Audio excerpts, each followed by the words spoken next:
ನಮಸ್ಕಾರ. ಮುಖ್ಯಾಂಶಗಳು. ಮೇಕೆದಾಟು ಯೋಜನೆಗೆ ಶೀಘ್ರ ಚಾಲನೆ, ಕೇಂದ್ರದಿಂದ ಒಪ್ಪಿಗೆಯ ಭರವಸೆ, ಮುಖ್ಯಮಂತ್ರಿ ಬಸವರಾಜ ಬೊಮ್ಮಾಯಿ. ಪ್ರಧಾನಮಂತ್ರಿ ಕಿಸಾನ್ ಸಮ್ಮಾನ್ ನಿಧಿ ಯೋಜನೆಯ 9ನೇ ಕಂತು ಬಿಡುಗಡೆ, ಫಲಾನುಭವಿ ರೈತರೊಂದಿಗೆ ಪ್ರಧಾನಿ ನರೇಂದ್ರ ಮೋದಿ ಸಂವಾದ. ಸಂಸತ್ತಿನ ಉಭಯ ಸದನಗಳಲ್ಲಿ ಕ್ವಿಟ್ ಇಂಡಿಯಾ ಚಳವಳಿ ಸ್ಮರಣೆ, ಹುತಾತ್ಮ ಸ್ವಾತಂತ್ರ್ಯ ಹೋರಾಟಗಾರರ ಗೌರವಾರ್ಥ ಮೌನಾಚರಣೆ. ಇಂದು ಮಧ್ಯಾಹ್ನ 3:30ಕ್ಕೆ ಎಸ್ಎಸ್ಎಲ್ಸಿ ಫಲಿತಾಂಶ, ಪ್ರಾಥಮಿಕ ಪ್ರೌಢಶಿಕ್ಷಣ ಸಚಿವ ಬಿಸಿ ನಾಗೇಶ್ ಅವರಿಂದ ಪ್ರಕಟ. ವಾರ್ತೆಗಳ ವಿವರ. ಮುಖ್ಯಮಂತ್ರಿ ಬಸವರಾಜ ಬೊಮ್ಮಾಯಿ ಅವರು ಇಂದು ಮೈಸೂರು ಜಿಲ್ಲೆಗೆ ಭೇಟಿ ನೀಡಿದ್ದು ಕೋವಿಡ್-19 ಪರಿಸ್ಥಿತಿ ಕುರಿತು ಅಧಿಕಾರಿಗಳೊಂದಿಗೆ ಸಮಾಲೋಚನೆ ನಡೆಸಲಿದ್ದಾರೆ.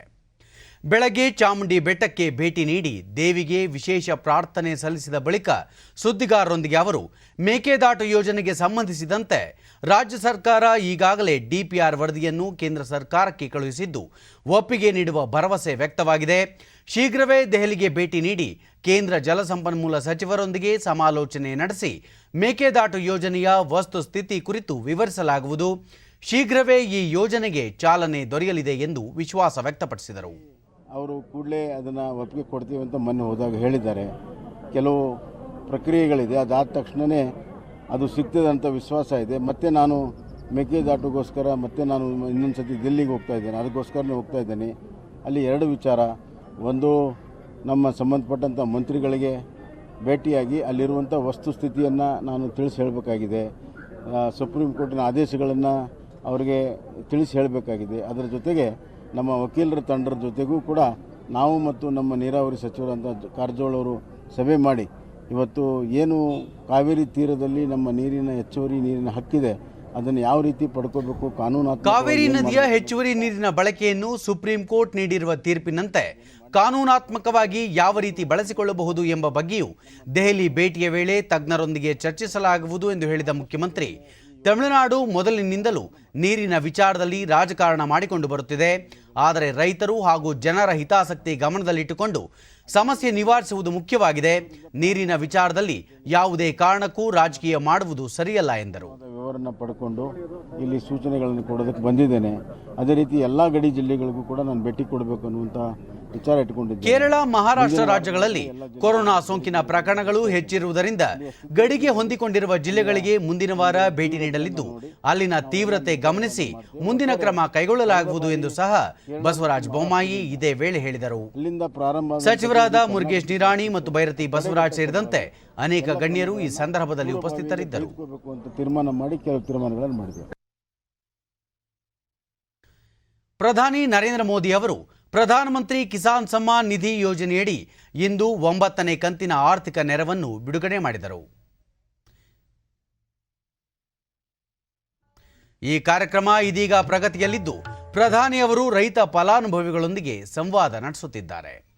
ಕೇಂದ್ರ ಕೃಷಿ ಮತ್ತು ರೈತ ಕಲ್ಯಾಣ ಸಚಿವ ನರೇಂದ್ರ ಸಿಂಗ್ ತೋಮರ್ ಈ ಯೋಜನೆಯಡಿ ಇಂದು 9.75 ಕೋಟಿಗಿಂತಲೂ ಅಧಿಕ ಫಲಾನುಭವಿ ರೈತ ಕುಟುಂಬಗಳಿಗೆ 19,509 ಕೋಟಿ ರೂಪಾಯಿ ಹಣ ವರ್ಗಾವಣೆ ಮಾಡಿದಂತಾಗಿದೆ. ಅರ್ಹ ಫಲಾನುಭವಿ ರೈತ ಕುಟುಂಬಗಳಿಗೆ ವರ್ಷಕ್ಕೆ 6,000 ರೂಪಾಯಿಗಳ ಆರ್ಥಿಕ ನೆರವು ಒದಗಿಸಲಾಗುತ್ತದೆ. ತಲಾ 2,000 ರೂಪಾಯಿಯಂತೆ 4 ತಿಂಗಳಿಗೊಮ್ಮೆ 3 ಸಮಾನ ಮಾಸಿಕ ಕಂತುಗಳಲ್ಲಿ ಇದನ್ನು ಪಾವತಿಸಲಾಗುತ್ತಿದೆ. ನಿಧಿಯನ್ನು ನೇರವಾಗಿ ಫಲಾನುಭವಿಗಳ ಬ್ಯಾಂಕ್ ಖಾತೆಗೆ ವರ್ಗಾಯಿಸಲಾಗುತ್ತಿದ್ದು ಇಲ್ಲಿಯವರೆಗೆ 1.38 ಲಕ್ಷ ಕೋಟಿ ರೂಪಾಯಿಗೂ ಹೆಚ್ಚು ಹಣವನ್ನು ರೈತ ಕುಟುಂಬಗಳಿಗೆ ವರ್ಗಾಯಿಸಲಾಗಿದೆ ಎಂದರು. ಕಾರ್ಯಕ್ರಮದಲ್ಲಿ ಕೇಂದ್ರ ಕೃಷಿ ಖಾತೆ ರಾಜ್ಯ ಸಚಿವೆ ಶೋಭಾ ಕರಂದ್ಲಾಜೆ, ವಿವಿಧ ರಾಜ್ಯಗಳ ಮುಖ್ಯಮಂತ್ರಿಗಳು, ಅಧಿಕಾರಿಗಳು, ರೈತ ಪ್ರತಿನಿಧಿಗಳು ಮತ್ತಿತರರು ಭಾಗವಹಿಸಿದ್ದಾರೆ. इकोसिस्टम बनाने का प्रयास कर रही है. जैसे आप ಇದೀಗ ನೇರ ಪ್ರಸಾರ ವೀಕ್ಷಿಸುತ್ತಿದ್ದೀರಿ. इसको बनाया भी है और उसका उपयोग भी कर रहे हैं. कोल्ड स्टोरेज देने के लिए आपको बहुत बहुत बधाई. हमारे जिला में ये योजना हमको मिली है, आपको बहुत बहुत बधाई. बहुत चलिए, मेरी भी आप सबको बहुत शुभकामनाएं हैं. ಪ್ರಧಾನಮಂತ್ರಿ ನರೇಂದ್ರ ಮೋದಿ ಅವರು ರೈತ ಫಲಾನುಭವಿಗಳೊಂದಿಗೆ ಸಂವಾದ ನಡೆಸುತ್ತಿದ್ದಾರೆ. अब माननीय प्रधानमंत्री जी से नेशनल सैफरन मिशन के तहत जम्मू और कश्मीर स्थित केसर पार्क के एक लाभार्थी से सीधा संवाद स्थापित करने के लिए अनुरोध करेंगे। मैं जम्मू कश्मीर के पंपोर जिले के श्री अब्दुल मजीद वानी को आमंत्रित करूंगा, जो सैफरन पार्क की योजना के लाभार्थी हैं। श्री अब्दुल जी। अब्दुल जी नमस्कार। नमस्कार जी, नमस्कार जी। अब्दुल जी बताइए आप खेती के संबंध में जरा। मैं सर यहाँ एक सैफरान ग्रोवर हूँ सर। पिछले 30 साल से मैं यही खेती कर रहा हूँ खुद ही। ये जो सैफरान था थोड़ा पीछे गया था, लेकिन जनाब गवर्नमेंट की मुदाखलत से, गवर्नमेंट की कोशिश से अब ये दोबारा रिव्यू हुई है। एक तो सैफरान मिशन मिला है, उससे तो 2 फायदे हुए हर एक किसान को। एक तो मिल गया उसको कि नई टेक्नोलॉजी मिल गई, दूसरा सर उसको कि इंसेंटिव में मिल गए। उसके साथ साथ जो नया तरीका लगाया अपनी खेत में, उसका इंसेंटिव भी आ गया और उसको क्रॉप भी बढ़ गया। तो ये एक मिशन के तहत हमारी बहुत सैफरान जितने भी ग्रोवर है सबको सर फायदा आ गया है इसका। अब्दुल जी आपकी जमीन कितनी है? है सर जमीन बहुत, लेकिन सर 30-40 कनाल में हमारी सैफरान ही है सर, सिर्फ सैफरान ही है सर। अच्छा, पहले कितनी कमाई होती थी, अब इसमें ज्यादा कितनी कमाई होती है? पहले सर कुछ नहीं, यहाँ हमारे क्या मार्केटिंग होती थी, कुछ नहीं सर। मसला हमारा बिक जाता था 90 से 1 लाख या 1,10,000 रुपए में। जब से सर ये स्पाइस पार्क यहाँ वजूद में आ गई, आपकी वसादत से हमारी आमदनी अब डबल हो गई है। मसलन 2,25,000 भी 2,30,000 रुपए भी हो जाता है। यहाँ पर जो ये एक्शन हुई है हमारी सैफरान की, हर एक फार्मर की, जितने भी यहाँ उसे जुड़े हुए हैं अभी, तो डबल फायदा हो गया। ये तो सर आपका जो ख्वाब था 2022 में एक फार्मर की डबल आमदनी होगी, लेकिन आपकी वसादत से हमारी आमदनी 21 में ही डबल हो गई सर। ये तो हम आपको बहुत ही धन्यवाद देते हैं सर। अच्छा अब्दुल जी, आपको किस योजना का लाभ मिला और इसके आपके जीवन में कितना फायदा पहुंचा? मिशन के तहत साहब, दूसरा तो ये जो GI टैग हमें मिल गया, यहाँ एक पहचान मिल गई कश्मीरी सैफरान की। ये तो हमारे लिए बहुत एक बड़ी बात है। हमें कुछ नहीं आता था मार्केट से, लेकिन जब से ये स्पाइस पार्क वजूद में आ गई सर, उससे हमें डबल फायदा आ गया सर। चलिए अब्दुल जी, आपने तो मुझे बताया कि आपकी उपज में भी बहुत फर्क आया है और 2022 में जो इनकम डबल होनी थी वो 21 में ही हो गई। मजीद जी आपने बताया कि आपकी उपज में करीब 2 गुनी वृद्धि हो गई है और आप 1 हेक्टर में ज्यादा और अच्छी गुणवत्ता वाली फसल उगा पा रहे हैं। हमारा भी यही प्रयास है कि कश्मीर से कन्याकुमारी तक और कच्छ से लेकर के कामाख्या तक देश के किसानों की आय बढ़े। कश्मीर में केसर पार्क खोलने के पीछे भी यही भावना थी कि किसानों को तकनीक का फायदा मिल सके, जिससे हमारे कश्मीर के केसर की महक पूरी दुनिया में फैले। और आप लोग जो मेहनत कर रहे हैं उसका रंग लगा अब बराबर आ रहा है।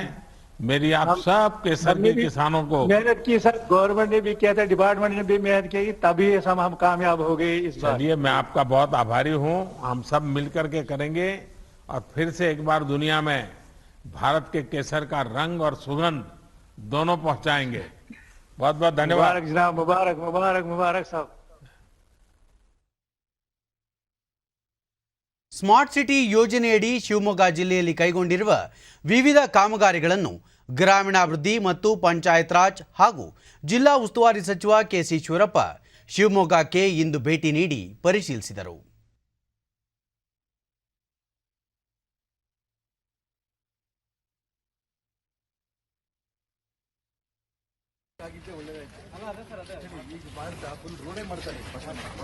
ವೈಷ್ಣವ್ ಸ್ಟ್ಯಾಚ್ಯೂಸ್, ಜೈನ್ ಸ್ಟ್ಯಾಚ್ಯೂಸ್ ಅದೆಲ್ಲ ಒಳಗಡೆ ಈ ಸೆಂಟ್ರಲ್ ಕೋರ್ಟ್ಯಾರ್ಡ್ ಇರೋ ಬಿಲ್ಡಿಂಗ್ಗೆ ಗ್ಯಾಲರೀಸ್ ಕ್ರಿಯೇಟ್ ಮಾಡಿ ಶಿಫ್ಟ್ ಮಾಡ್ತೀವಿ.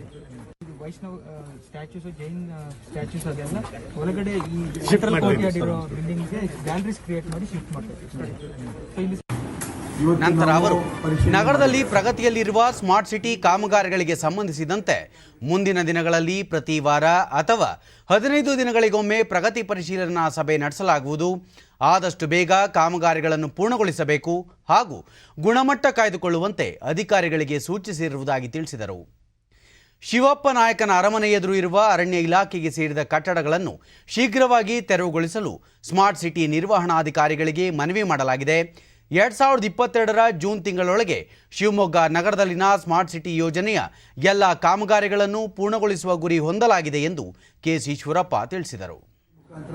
ಒಂದೋ ಎರಡು ಬಿಲ್ಡಿಂಗ್ ಇದೆ, ಬಿಲ್ಡಿಂಗ್ ತೆಗಿಬೇಕು ಅನ್ನೋದನ್ನು ನಮ್ಮ ಕಮಿಷನರು ಆಯುಕ್ತರಿಗಾಗಲೇ ಸ್ಮಾರ್ಟ್ ಸಿಟಿ MD ಅವರು ಫಾರೆಸ್ಟ್ ಇಲಾಖೆಯವರಿಗೆ ಪತ್ರ ಎಲ್ಲ ಬರೆದಿದ್ದಾರೆ. ನಾನು ಅವ್ರ ಹತ್ರನೂ ಫೋನ್ ಮಾಡಿದ್ದೀನಿ ಈಗಾಗಲೇ, ಅದನ್ನು ವೇಕೆಂಟ್ ಮಾಡಿಕೊಡ್ಬೇಕು. ಆ ಬಿಲ್ಡಿಂಗು ಶಿವಪ್ನಾಯಕ ಮಾರ್ಕೆಟ್, ಶಿವಪ್ನಾಯಕ ಅರಮನೆ ಎದುರುಗಡೆ ಇರೋಂಥ ಬಿಲ್ಡಿಂಗು, ಅದು ಅವ್ರು ಫೋನ್ ಮಾಡಿದ ತಕ್ಷಣ ಅವ್ರು ಒಪ್ಪಿಗೆ ಕೊಟ್ಟಿದ್ದಾರೆ. ಅದನ್ನು ತೆಗಿಸೋದಕ್ಕಾಗಲೇ ಅವರು ಅದ್ರ ಬಗ್ಗೆ ಕಾರ್ಯೋನ್ಮುಖ ಆಗಿದ್ದಾರೆ. ಅವ್ರಿಗೆ ಸಂಬಂಧಪಟ್ಟ ತಿಳಿಸಿ ಖಾಲಿ ಮಾಡೋದಕ್ಕೆಲ್ಲ ವ್ಯವಸ್ಥೆಗಳನ್ನು ಮಾಡಿದ್ದಾರೆ. ಅರಮನೆದು ಕೂಡ ಕಾಮಗಾರಿನೂ ನಡೀತಾ ಇದೆ.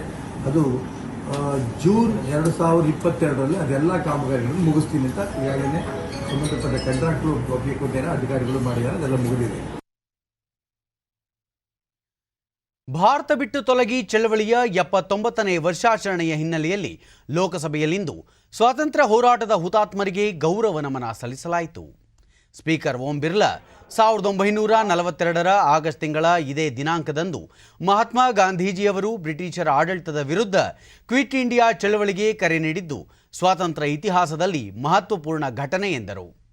ದೇಶ ಸ್ವಾತಂತ್ರ್ಯ ಪಡೆದ ಅಮೃತ ಮಹೋತ್ಸವ ಆಚರಿಸುತ್ತಿದ್ದು ದೇಶದ ಅಖಂಡತೆ, ಏಕತೆ ಮತ್ತು ಸುರಕ್ಷತೆಗಾಗಿ ಎಲ್ಲರೂ ಒಗ್ಗೂಡಿ ಕಾರ್ಯನಿರ್ವಹಿಸೋಣ ಎಂದು ಅವರು ಕರೆ ನೀಡಿದರು.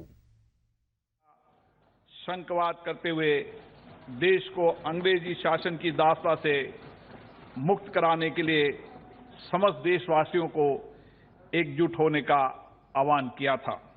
करो या मरो के नारे के साथ आरंभ हुआ यह आंदोलन धीरे धीरे जन आंदोलन बन गया.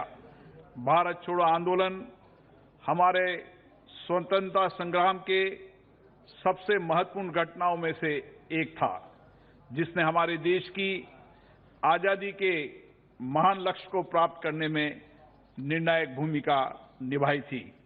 इस अवसर पर हम राष्ट्रपिता महात्मा गांधी और उन सभी शहीदों के प्रति अपनी श्रद्धांजलि अर्पित करते हैं जिन्होंने स्वतंत्रता संग्राम में अपने प्राणों की आहुति दी है. माननीय सदस्यगण, इसी वर्ष 12 मार्च से हम आजादी का अमृत महोत्सव मना रहे हैं. ये महोत्सव अगले वर्ष 15 अगस्त तक चलेगा, जब हमारी स्वतंत्रता के 75 वर्ष पूरे हो जाएंगे. अब सभा स्वतंत्रता संग्राम के सभी शहीदों की पुण्य स्मृति में थोड़ी देर मौन खड़ी रहेगी. ಇದೇ ಸಂದರ್ಭದಲ್ಲಿ ಹುತಾತ್ಮ ಸ್ವಾತಂತ್ರ್ಯ ಹೋರಾಟಗಾರರನ್ನು ಸ್ಮರಿಸಿ ಸದಸ್ಯರು ಕೆಲ ಕಾಲ ಮೌನಾಚರಣೆ ಮಾಡಿದರು. ನಂತರ ಸ್ಪೀಕರ್ ಓಂ ಬಿರ್ಲಾ ನಿನ್ನೆ ಮುಕ್ತಾಯಗೊಂಡ ಟೋಕಿಯೋ ಒಲಿಂಪಿಕ್ಸ್ನಲ್ಲಿ ಚಿನ್ನದ ಪದಕ ಗೆದ್ದ ನೀರಜ್ ಚೋಪ್ರಾ ಮತ್ತು ಕಂಚಿನ ಪದಕ ಗೆದ್ದ ಬಜರಂಗ್ ಪುನಿಯಾ ಅವರಿಗೆ ಅಭಿನಂದನೆ ಸಲ್ಲಿಸಿದರು. ಒಲಿಂಪಿಕ್ಸ್ನಲ್ಲಿ ಈ ಬಾರಿ ಭಾರತೀಯ ಕ್ರೀಡಾಪಟುಗಳು ಸರ್ವಶ್ರೇಷ್ಠ ಪ್ರದರ್ಶನ ನೀಡಿದ್ದು ಇದುವರೆಗಿನ ಒಲಿಂಪಿಕ್ಸ್ ಇತಿಹಾಸದಲ್ಲೇ ಗರಿಷ್ಠ 7 ಪದಕಗಳನ್ನು ಗೆದ್ದಿದ್ದಾರೆ. ನಮ್ಮ ಕ್ರೀಡಾಪಟುಗಳ ಈ ಸಾಧನೆಯಿಂದ ಯುವ ಜನರಲ್ಲಿ ಕ್ರೀಡಾ ಕ್ಷೇತ್ರದತ್ತ ಹೊಸ ಉತ್ಸಾಹ ಮೂಡಿದೆ. ಭವಿಷ್ಯದಲ್ಲಿ ಭಾರತ ಬಲಿಷ್ಠ ಕ್ರೀಡಾ ಶಕ್ತಿಯಾಗಿ ಉದಯಿಸುವ ವಿಶ್ವಾಸ ಮೂಡಿದೆ ಎಂದರು. ನಂತರ ಪ್ರಶ್ನೋತ್ತರ ಅವಧಿ ಆರಂಭಗೊಳ್ಳುತ್ತಿದ್ದಂತೆಯೇ ಪ್ರತಿಪಕ್ಷಗಳ ಸದಸ್ಯರ ಗದ್ದಲ ಘೋಷಣೆ ಆರಂಭವಾದಾಗ ಕಲಾಪವನ್ನು ಸ್ಪೀಕರ್ ಕೆಲ ಕಾಲ ಮುಂದೂಡಿದರು. माननीय सदस्यगण, भारत को टोक्यो ओलंपिक में 1 स्वर्ण, 2 रजत, 4 कांस्य पदक सहित कुल 7 पदक प्राप्त हुए हैं. आज तक के ओलंपिक इतिहास में भारत का सर्वश्रेष्ठ प्रदर्शन रहा है. इस अभूतपूर्व सफलता के लिए मैं सदन की ओर से भारतीय दल के सभी खिलाड़ियों को बहुत बहुत बधाई देता हूं. भारतीय दल ने टोक्यो ओलंपिक में जिस अदम्य साहस, अद्भुत लगन, उत्साह और अतुलनीय संकल्प शक्ति का परिचय दिया, वह हमारे लिए गर्व का विषय है. मुझे आशा ही नहीं, पूर्ण विश्वास है, टोक्यो ओलंपिक में भारतीय दल की ऐतिहासिक उपलब्धियों से भारत के युवाओं में एक नया उत्साह, एक नई ऊर्जा का संचार होगा. तथा भारत भविष्य में खेलों की दुनिया में एक महाशक्ति उभर कर निखरेगा। माननीय मंत्री से मैं जानना चाह रहा हूँ की कार्रवाई आज 11:30 बजे तक के लिए स्थगित की जाती है। ಕ್ವಿಟ್ ಇಂಡಿಯಾ ಚಳವಳಿಯ 79ನೇ ವರ್ಷಾಚರಣೆ ಹಿನ್ನೆಲೆಯಲ್ಲಿ ರಾಜ್ಯಸಭೆಯಲ್ಲಿಂದು ಹುತಾತ್ಮ ಸ್ವಾತಂತ್ರ್ಯ ಯೋಧರ ಗೌರವಾರ್ಥ ಮೌನಾಚರಣೆ ಮಾಡಲಾಯಿತು. ಸಭಾಪತಿ ಎಂ ವೆಂಕಯ್ಯ ನಾಯ್ಡು ಬ್ರಿಟಿಷ್ ಆಡಳಿತದ ವಿರುದ್ಧ 1942ರ ಆಗಸ್ಟ್ 9ರಂದು ಮಹಾತ್ಮ ಗಾಂಧಿಯವರು ಮಾಡು ಇಲ್ಲವೇ ಮಡಿ ಹೋರಾಟಕ್ಕೆ ಕರೆ ನೀಡಿದ್ದನ್ನು ಉಲ್ಲೇಖಿಸಿದರು. Of respect to the memory of the martyrs.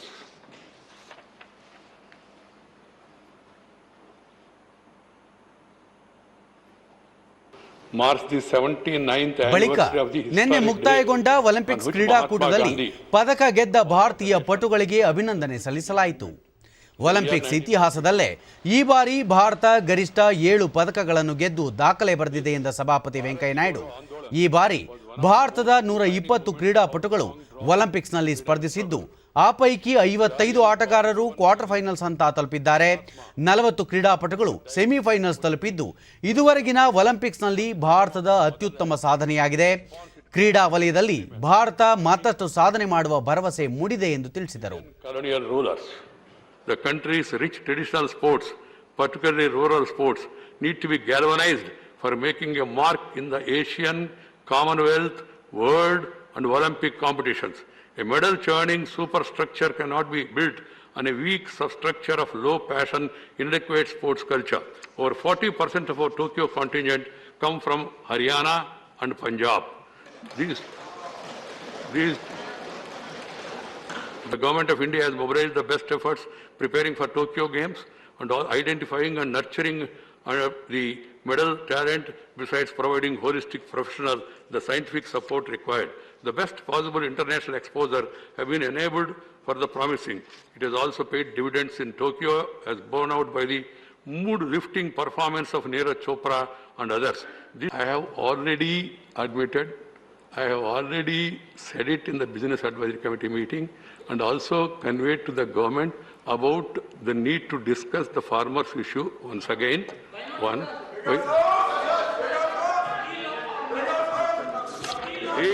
I have already admitted farmers' issue, price rise, flood issue and other issues.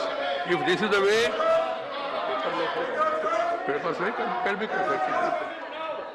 no, please sit down, please sit down.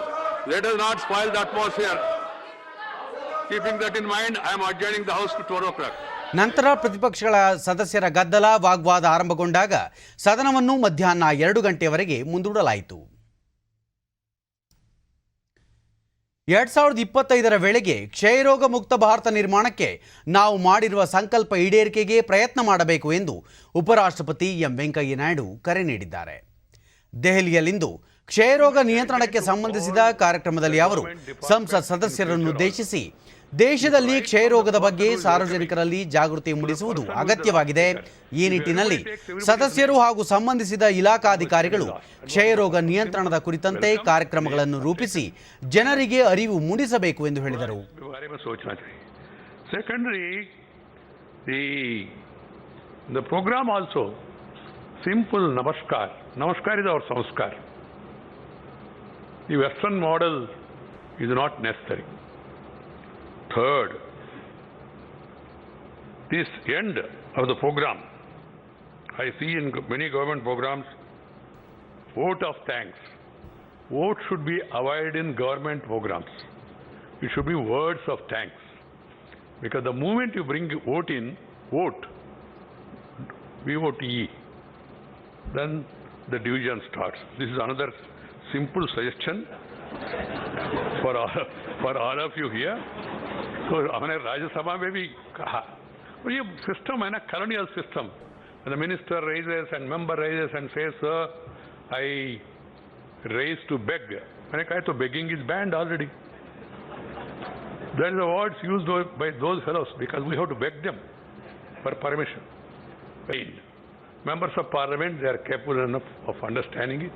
Please take a resolve today, not only members here, but also the other members who could not make it, take a pledge to move in the direction of making TB Mukta Bharat. So we will go for a pledge on TB Mukta Bharat. I appeal to all the members to repeat what I say. ಇದೇ ವೇಳೆ ಉಪರಾಷ್ಟ್ರಪತಿಗಳು ಪ್ರತಿಜ್ಞಾ ವಿಧಿಯನ್ನು ಬೋಧಿಸಿ ಕ್ಷಯಮುಕ್ತ ಭಾರತ ನಿರ್ಮಾಣಕ್ಕೆ ನಮ್ಮ ಬದ್ಧತೆಯನ್ನು ಪುನರುಚ್ಚರಿಸುತ್ತೇವೆ. ತಮ್ಮ ತಮ್ಮ ಕ್ಷೇತ್ರಗಳಲ್ಲಿ ಜನರಿಗೆ ಕ್ಷಯರೋಗದ ಬಗ್ಗೆ ಅರಿವು ಮೂಡಿಸಲಾಗುವುದು ಮತ್ತು ಈ ರೋಗದಿಂದ ಬಳಲುತ್ತಿರುವವರಿಗೆ ಚಿಕಿತ್ಸೆ ಕೊಡಿಸಿ ಗುಣಮುಖರಾಗಲು ಪ್ರಯತ್ನಿಸಬೇಕು ಎಂಬಿತ್ಯಾದಿ ಅಂಶಗಳನ್ನು ತಿಳಿಸಿದರು. Awareness on TB among the people of my constituency area. Resolve, work together, the government, scientific institutions, academicians, community representatives. Lok Sabha speaker Om Birla ವಿವಿಧತೆಯಲ್ಲಿ ಏಕತೆ ಸಾರುವ ಭಾರತದ ಸಂಸ್ಕೃತಿ ಭವ್ಯವಾದದ್ದು. ಇಂತಹ ಮಹಾನ್ ದೇಶದಲ್ಲಿ ಸಾಮೂಹಿಕವಾಗಿ ಕಾರ್ಯನಿರ್ವಹಿಸಿದರೆ ಎಂತಹ ರೋಗಗಳನ್ನು ಬೇಕಾದರೂ ತಡೆಯಬಲ್ಲೆವು. ಕೋವಿಡ್ ಸೋಂಕನ್ನು ಪ್ರತಿಯೊಬ್ಬರೂ ಒಗ್ಗಟ್ಟಾಗಿ ನಿಭಾಯಿಸಿದ್ದರಿಂದ ನಿಯಂತ್ರಣಕ್ಕೆ ತರುವಲ್ಲಿ ಯಶಸ್ಸು ಸಾಧಿಸಿದ್ದೇವೆ ಎಂದು ಹೇಳಿದರು. जहां आधुनिक चिकित्सा के सिस्टम थे वहां भी लोगों को नहीं बचा पाए, लेकिन भारत इतना विशाल देश, इतनी बड़ी जनसंख्या का देश, हमारा चिकित्सा इंफ्रास्ट्रक्चर भी इतना मजबूत नहीं था, लेकिन हमारे मजबूत इरादे थे, मजबूत संकल्प थे, हमारी सामूहिकता थी कि हमने काफी हद तक कोरोना संक्रमण पर विजय प्राप्त की है. और आने वाले समय के अंदर भारत सरकार जिस तरीके से वैक्सीन ड्राइव कर रही है, मुझे आशा है कि हम आने वाले समय के अंदर कोरोना महामारी पर नियंत्रण प्राप्त कर लेंगे. हम केवल सीमित ಆರೋಗ್ಯ ಸಚಿವ ಮನ್ಸುಖ್ ಮಾಂಡವಿಯಾ ಇಂದು ಆರೋಗ್ಯ ಕ್ಷೇತ್ರದಲ್ಲಿ ಪ್ರಗತಿ ಸಾಧಿಸಿದ್ದೇವೆ. ಸ್ವಚ್ಛತೆಗೂ ಹೆಚ್ಚು ಆದ್ಯತೆ ನೀಡಲಾಗುತ್ತಿದ್ದು ಸರ್ಕಾರದ ಜೊತೆ ಜನತೆ ಕೂಡ ಕೈ ಜೋಡಿಸಿದೆ. ಎಲ್ಲರೂ ಒಗ್ಗಟ್ಟಾಗಿದ್ದರೆ ಗುರಿ ಸಾಧನೆ ಸಾಧ್ಯ ಎಂದರು. इस दिशा में हम नहीं सोचते थे. जब हम हेल्थ की बात करते हैं तब स्वच्छता को उसके साथ जोड़ना चाहिए, ये हम नहीं सोचते थे. जब कॉम्प्रिहेंसिव सोच से देश ने आगे बढ़ना शुरू किया है, उसके आधार पर मैं कह सकता हूं कि अगले दिनों में हिंदुस्तान स्वास्थ्य के क्षेत्र में हमें जो दिक्कतें हैं उसका सही मायना में सामना कर पाएंगे. ಸಾಗರ ವಲಯದ ಭದ್ರತೆ ಮತ್ತು ಅದಕ್ಕಾಗಿ ಅಂತಾರಾಷ್ಟ್ರೀಯ ಸಂಸ್ಥೆಗಳ ನಡುವಿನ ಸಹಕಾರ ಕುರಿತಂತೆ ಇಂದು ನಡೆಯುವ ವಿಶ್ವಸಂಸ್ಥೆಯ ಉನ್ನತ ಮಟ್ಟದ ಮುಕ್ತ ಚರ್ಚೆಯ ಅಧ್ಯಕ್ಷತೆಯನ್ನು ಪ್ರಧಾನಿ ನರೇಂದ್ರ ಮೋದಿ ವಹಿಸಲಿದ್ದಾರೆ.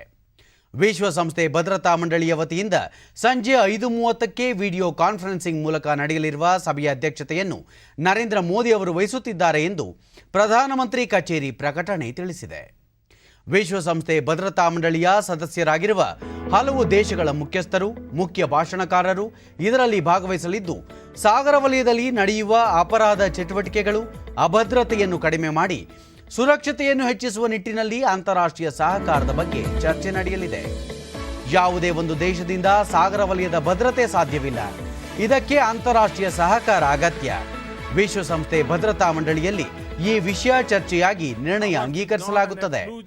ಈ ರೀತಿಯ ಚರ್ಚೆ ಇದೇ ಮೊದಲ ಬಾರಿಗೆ ನಡೆಯುತ್ತಿದ್ದು, ಅದಕ್ಕೆ ಪ್ರಧಾನಿ ನರೇಂದ್ರ ಮೋದಿ ಅವರು ಅಧ್ಯಕ್ಷತೆ ವಹಿಸುತ್ತಿದ್ದಾರೆ ಎಂದು ತಿಳಿಸಲಾಗಿದೆ. ಸಭೆಯ ಬಗ್ಗೆ ವಿದೇಶಾಂಗ ವ್ಯವಹಾರಗಳ ಸಚಿವಾಲಯದ ವಕ್ತಾರ ಅರಿಂದಮ್ ಬಾಗ್ಚಿ ಟ್ವೀಟ್ನಲ್ಲಿ ಮಾಹಿತಿ ನೀಡಿದ್ದು, ಭದ್ರತಾ ಮಂಡಳಿಯಲ್ಲಿ ನಡೆಯುತ್ತಿರುವ ಮುಕ್ತ ಚರ್ಚೆಯ ಅಧ್ಯಕ್ಷತೆಯನ್ನು ಭಾರತದ ಪ್ರಧಾನಿ ವಹಿಸುತ್ತಿರುವುದು ಹೆಗ್ಗಳಿಕೆಯ ವಿಷಯ ಎಂದಿದ್ದಾರೆ.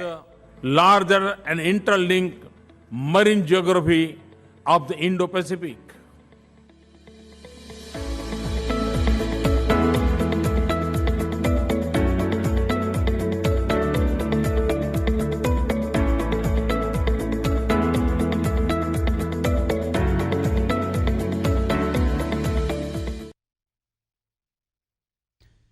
2020-21ನೇ ಸಾಲಿನ ಎಸ್ಎಸ್ಎಲ್ಸಿ ಪರೀಕ್ಷೆಯ ಫಲಿತಾಂಶ ಇಂದು ಪ್ರಕಟವಾಗಲಿದೆ.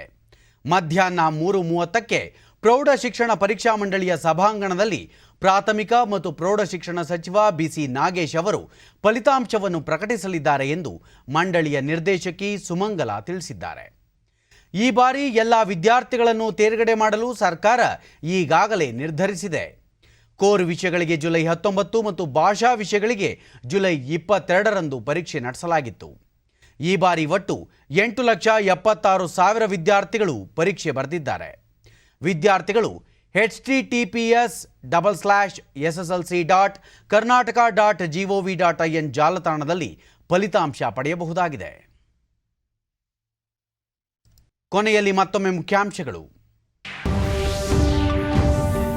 ಮೇಕೆದಾಟು ಯೋಜನೆಗೆ ಶೀಘ್ರ ಚಾಲನೆ, ಕೇಂದ್ರದಿಂದ ಒಪ್ಪಿಗೆಯ ಭರವಸೆ, ಮುಖ್ಯಮಂತ್ರಿ ಬಸವರಾಜ ಬೊಮ್ಮಾಯಿ. ಪ್ರಧಾನಮಂತ್ರಿ ಕಿಸಾನ್ ಸಮ್ಮಾನ್ ನಿಧಿ ಯೋಜನೆಯ 9ನೇ ಕಂತು ಬಿಡುಗಡೆ, ಫಲಾನುಭವಿ ರೈತರೊಂದಿಗೆ ಪ್ರಧಾನಿ ನರೇಂದ್ರ ಮೋದಿ ಸಂವಾದ. ಸಂಸತ್ತಿನ ಉಭಯ ಸದನಗಳಲ್ಲಿ ಕ್ವಿಟ್ ಇಂಡಿಯಾ ಚಳವಳಿ ಸ್ಮರಣೆ, ಹುತಾತ್ಮ ಸ್ವಾತಂತ್ರ್ಯ ಹೋರಾಟಗಾರರ ಗೌರವಾರ್ಥ ಮೌನಾಚರಣೆ. ಇಂದು ಮಧ್ಯಾಹ್ನ 3:30ಕ್ಕೆ ಎಸ್ಎಸ್ಎಲ್ಸಿ ಫಲಿತಾಂಶ, ಪ್ರಾಥಮಿಕ ಪ್ರೌಢಶಿಕ್ಷಣ ಸಚಿವ ಬಿಸಿ ನಾಗೇಶ್ ಅವರಿಂದ ಪ್ರಕಟ. ನಮ್ಮ ವಾರ್ತಾ ಪ್ರಸಾರವನ್ನು ನೀವು ಡಿಡಿ ಚಂದನ ನ್ಯೂಸ್ ಯೂಟ್ಯೂಬ್ ಚಾನೆಲ್ನಲ್ಲೂ ವೀಕ್ಷಿಸಬಹುದು. ವೀಕ್ಷಕರೇ, ನಾನೀಗ ಸ್ಟುಡಿಯೋದಿಂದ ತೆರಳುತ್ತಿರುವ ಕಾರಣ ಮಾಸ್ಕ್ ಧರಿಸುತ್ತಿದ್ದೇನೆ. ನೀವು ಸಹ ಮನೆಯಿಂದ ಹೊರ ಹೋಗುವ ಮುನ್ನ ಸರಿಯಾದ ಕ್ರಮದಲ್ಲಿ ತಪ್ಪದೆ ಮಾಸ್ಕ್ ಧರಿಸಿ. ವ್ಯಕ್ತಿಗತ ಅಂತರ ಕಾಪಾಡಿಕೊಳ್ಳುವುದರೊಂದಿಗೆ ನೀವು ಸುರಕ್ಷಿತವಾಗಿರಿ, ನಿಮ್ಮವರನ್ನು ಸುರಕ್ಷಿತವಾಗಿರಿಸಿ. ನೈರ್ಮಲ್ಯಕ್ಕೆ ಆದ್ಯತೆ ನೀಡುವುದರ ಜೊತೆಗೆ ಸೋಂಕು ತಡೆಗೆ ಕೋವಿಡ್-19 ಲಸಿಕೆ ಪಡೆಯುವುದು ಅಗತ್ಯ. ನಮ್ಮ ಮುಂದಿನ ವಾರ್ತಾ ಪ್ರಸಾರ ಸಂಜೆ 4:30ಕ್ಕೆ. ನಮಸ್ಕಾರ.